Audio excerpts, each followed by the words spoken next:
अस्सलाम वालेकुम स्टूडेंट्स। आज जो हमने टॉपिक करना है वो हीलियम नियॉन लेज़र है। ये लेज़र वाले टॉपिक का एक सब टॉपिक है, या आप कह लो लेज़र की एप्लीकेशन है। इससे पहले हमने लेज़र किया था, तो आज हम उसकी का सब टॉपिक हीलियम नियॉन लेज़र करेंगे और यूजेस ऑफ लेज़र करेंगे। जो चैप्टर है जिससे ये टॉपिक है वो है हमारे पास एटॉमिक स्पेक्ट्रा, यूनिट 19 है, फिज़िक्स पार्ट 2।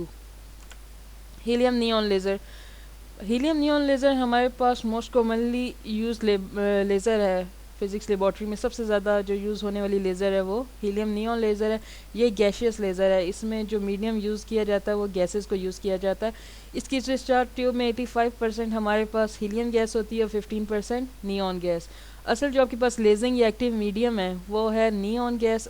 इस बात का मतलब ये है कि अगर जो जितना भी लेज़र की फॉर्मेशन है वो नियॉन गैस की वजह से होगी, और हीलियम गैस वहाँ पे सिर्फ इसलिए होती है ताकि वो नियॉन गैस के एटम्स को या उसके इलेक्ट्रॉन्स को एक्साइट कर सके। आपके पास ये जो दोनों गैसेस हैं, नेचुरली इनका जो मेटास्टेबल स्टेट है वो बहुत एक दूसरे के करीब लोकेट करता है। एक का मेटास्टेबल स्टेट है 20.61 इलेक्ट्रॉन वोल्ट एनर्जी पे, और दूसरी का है 20.66 इलेक्ट्रॉन वोल्ट एनर्जी की। मेटास्टेबल स्टेट क्या है, पॉपुलेशन इन्वर्जन क्या है, ये सारे जो आपके पास टॉपिक्स हैं बहुत इंपॉर्टेंट हैं और समझने के लिए इस टॉपिक को। तो आप इससे पहले अगर आपने लेज़र वाला नहीं लेक्चर लिया तो आप जाके वाला लेक्चर लो, और उसके बाद आप हीलियम नियॉन पे आओ, तब आपको इसकी समझ आएगी। अगर हम इसकी वर्किंग की बात करें तो किसी भी इलेक्ट्रिकल सोर्स से की मदद से हम हीलियम एटम्स को सबसे पहले एक्साइट करते हैं। उनको पंप अप किया जाता है कि एक्साइटेड स्टेट में 20.61 इलेक्ट्रॉन वोल्ट जो इनकी एक्साइटेड स्टेट है। आपके पास किसी भी इलेक्ट्रिकल सोर्स की वजह से जब ये एक्साइट हो जाते हैं हीलियम एटम, यही हीलियम एटम फिर नियॉन के एटम्स के साथ टकराते हैं और उन्हें एक्साइट करते हैं 20.61 इलेक्ट्रॉन वोल्ट की एनर्जी पे, या 20.61 इलेक्ट्रॉन वोल्ट के लेवल पर। तो आपके पास नियॉन एटम्स को इसके अलावा एक और एनर्जी भी मिलती है, वो हीलियम एटम्स की काइनेटिक एनर्जी है। क्योंकि आपके पास हीलियम एटम जो है वो मूव कर रहे हैं, तो वो अपनी ये एनर्जी तो उन्हें ट्रांसफ़र करेंगे ही, इसके साथ साथ अपनी 0.05 इलेक्ट्रॉन वोल्ट काइनेटिक एनर्जी भी ट्रांसफ़र करते हैं। और नियॉन एटम जो है एक्साइट हो जाते हैं या स्टेट पे पहुंच जाते हैं 20.66 इलेक्ट्रॉन वोल्ट की। तो ये आपके पास बेसिकली हीलियम और नियॉन में आपके पास इस तरह से हम हीलियम की मदद से नियॉन के एटम्स को एक्साइट करते हैं और उनको इस स्टेट पे पहुंचाते हैं 20.66 इलेक्ट्रॉन वोल्ट। अब हमें ये बात पता है कि आपके पास एक्साइटेड स्टेट में एटम्स ज़्यादा देर रह नहीं सकते और कुछ टाइम वहाँ गुजार के वो वापस निचले लोअर लेवल पे आ जाते हैं। तो यहाँ पे आपके पास इनिशियली जो एटम्स हैं वो उनमें से कुछ एटम्स स्पॉन्टेनियसली एमिट करेंगे लोअर एनर्जी लेवल पे, जो है हमारे पास 18.70 इलेक्ट्रॉन वोल्ट। और जब भी हमने स्पॉन्टेनियस एमिशन में यही पढ़ा था, हाई एनर्जी लेवल से लो एनर्जी लेवल की तरफ कोई चार्ज या कोई भी चार्ज मूव करता है तो वो फोटोन रिलीज़ करता है किसी ख़ास एनर्जी का। तो आपके पास जो लेज़र की फॉर्मेशन है या जो लेज़र प्रोड्यूस होती है वो इनिशिएट स्पॉन्टेनियस एमिशन की वजह से होती है। जो कुछ एटम आपके पास स्पॉन्टेनियसली एमिट करते हैं निचले लेवल पे, वो जो फोटोन रिलीज़ करते हैं, हम लोगों ने लास्ट टॉपिक में भी ये बात पढ़ी थी, इस साइड पे और इस साइड पे हमारे पास मिरर्स होते हैं। ये फोटोन उन मिरर से रिफ्लेक्ट बैक होते हैं और आके वापस यहाँ पे जो मौजूद आपके पास बाकी एटम्स हैं उनसे टकराते हैं और उन्हें जो है हमारे पास स्टिमुलेटेड एमिशन के प्रोसेस से नीचे उतारते हैं। स्टिमुलेटेड एमिशन में यही होता है कि आपके पास कोई फोटोन, जो यहाँ पे एटम मौजूद होता है, आपके पास कोई फोटोन आता है, उस एटम को हिट करता है और उस एटम को निचले लोअर लेवल पे ले जाता है, और आपके पास इन प्रोसेस वो एटम जब नीचे जाता है तो वो फोटोन रिलीज़ करता है। तो आपके पास मल्टीपल फोटोन रिलीज़ होते हैं इस प्रोसेस में।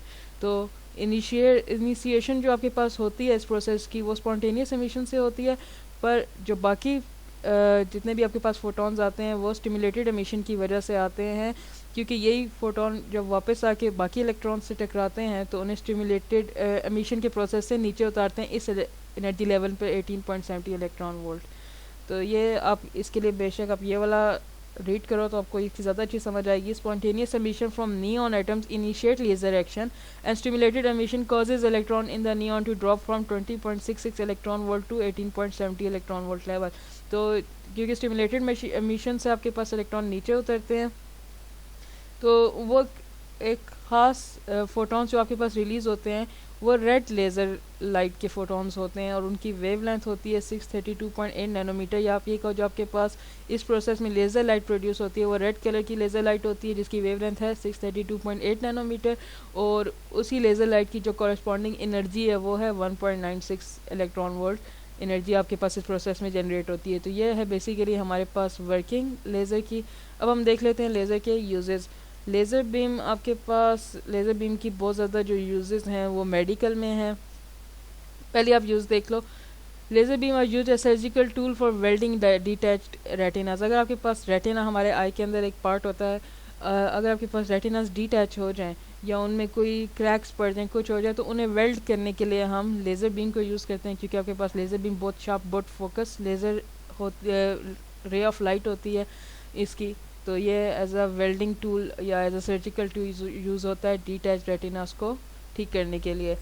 जो आपके पास narrow intense beam of laser होती है वो हम यूज़ करते हैं टिश्यूज़ को डिस्ट्रॉय करने के में, किसी भी लोकलाइज्ड एरिया में।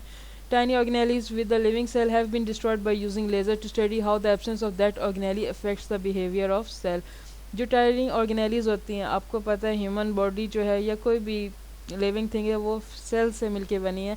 एक सेल के अंदर जो ऑर्गेनेलीज होती हैं, ऑर्गेनेलीज में उसका न्यूक्लियस हो गया, माइटोकॉन्ड्रिया हो गया, ये जो एक सेल के अंदर मौजूद आपके पास चीज़ें होती हैं ना, वो ऑर्गेनेलीज कहते हैं।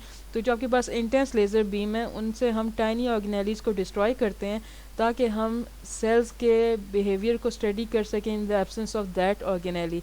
तो ये स्टडी के पर्पज़ में भी हमारे पास लेज़र बीम यूज़ होती है। लेज़र बीम आपके पास यूज़ होती है कैंसर सेल को डिस्ट्रॉय करने के लिए, क्योंकि कैंसर सेल्स जो हैं वो मल्टीप्लाई होते हैं और सेल्स को कैंसरस करते हैं। तो हम कैंसर सेल को डिस्ट्रॉय करते हैं with the help of a laser beam. और प्री कैंसर सेल्स, ऐसे सेल जिनमें सिम्टम्स होते हैं या जिनका आपको आइडिया होता है कि ये आगे जाके कैंसर सेल्स बनेंगे, आप उन्हें इनके इनिशियल स्टेज में ही डिस्ट्रॉय करते हो with the help of laser beam. आपके पास हीट जो है लेज़र की बहुत इंटेंस हीट होती है, वो यूज़ होती है कैपिलरीज, जो कि आपके पास बहुत स्मॉल वेन्स बॉडी में जो वेन्स होती हैं कैपिलरीज, और लिम्फ वेसल्स जो आपके पास इतनी स्मॉल होती हैं, लिम्फ वेसल्स कैपिलरीज, उनको सील ऑफ करने के लिए उन जो है हम उस लेज़र की हीट को यूज़ करते हैं ताकि आपके पास और डिज़ीज़ प्रिवेंट कर सकें हम स्प्रेड ऑफ डिज़ीज़ को। तो ये है आपके पास एक और यूज़ लेज़र का। उसके बाद है the intense heat produced in small area bye a laser beam is also use for drilling tiny holes in hard materials. जो भी आपके पास हार्ड मटेरियल्स हैं उनमें टाइनी होल्स को ड्रिल करने के लिए हम लेज़र की हीट को, उसकी इंटेंस हीट को यूज़ करते हैं। तो ये उसकी एप्लीकेशन है। उसके बाद precise straightness of a laser beam is also use. आपके पास लेज़र क्योंकि बहुत डायरेक्ट, बहुत प्रिसाइज, बहुत क्योंकि फैलती नहीं है, यही तो एक बहुत बड़ी क्वालिटी है लेज़र की, वो फैलती नहीं है, वो एक स्ट्रेट लाइन में मूव करती है, बहुत इंटेंस होती है, बहुत शार्प होती है। उसकी प्रिसाइज स्ट्रेटनेस को हम यूज़ करते हैं सर्वेयर्स अपने इक्विपमेंट को लाइन करने के लिए ऐसी जगह पे, जैसे फॉर एग्जांपल कोई आप होल ले लें, उसके अंदर अपने इक्विपमेंट को लाइन करने के लिए या इनएक्सेसिबल और कोई आप प्लेस ले लें, अपने इक्विपमेंट को लाइन करने के लिए हम यूज़ करते हैं, सर्वेयर्स यूज़ करते हैं आपके पास लेज़र बीम को। लेज़र आपके पास यूज़ होती है हिडन प्रिंट्स को, फिंगरप्रिंट्स को डेवलप करने के लिए या देखने के लिए। क्राइम सीन्स में यूज़ होता है आपके पास फिंगरप्रिंट्स को देखने के लिए लेज़र लाइट का यूज़ किया जाता है। ऐसे फिंगरप्रिंट्स जो आपको आमतौर पे नज़र नहीं आ रहे होते, फॉर एग्जांपल दीवार पे या किसी फर्नीचर पे, किसी भी क्राइम सीन पे, किसी जगह पे आपके पास जो फिंगरप्रिंट्स होते हैं उनको डेवलप करने के लिए हिडन फिंगरप्रिंट्स को लेज़र यूज़ होती है। टेलीकम्युनिकेशन में आपके पास ऑप्टिकल फाइबर्स में लेज़र यूज़ होती है। हम ऑप्टिकल फाइबर्स को पढ़ के आए हैं। ऑप्टिकल फाइबर आपके पास एक ऐसी वायर होती है जो लाइट को एज अ मीडियम यूज़ करती है इंफॉर्मेशन ट्रांसफ़र करने के लिए। इसके अलावा तो वैसे आमतौर पे जो कॉपर वायर्स होती है वो तो इलेक्ट्रॉन्स को या चार्जेस को यूज़ करते हैं करंट के लिए या इंफॉर्मेशन ट्रांसफ़र करने के लिए, पर ऑप्टिकल फाइबर में लाइट को यूज़ किया जाता है। और लाइट में भी लेज़र जो है हमारे पास यूज़ की जाती है। बहुत ज़्यादा फास्ट इंफॉर्मेशन को पहुंचाने के लिए लेज़र को यूज़ किया जाता है ऑप्टिकल फाइबर्स में टेलीकम्युनिकेशन के की फील्ड में। तो आप खुद आइडिया लगा लो, अगर आपके पास लेज़र जो कि यूज़ हो रही है, लेज़र आपके पास बहुत शार्प होती है, बहुत फोकस्ड होती है, तो टोटल इंटरनल रिफ्लेक्शन का प्रोसेस होता है, उससे ऑप्टिकल फाइबर्स के अंदर इंफॉर्मेशन ट्रांसफ़र की जाती है लेज़र से।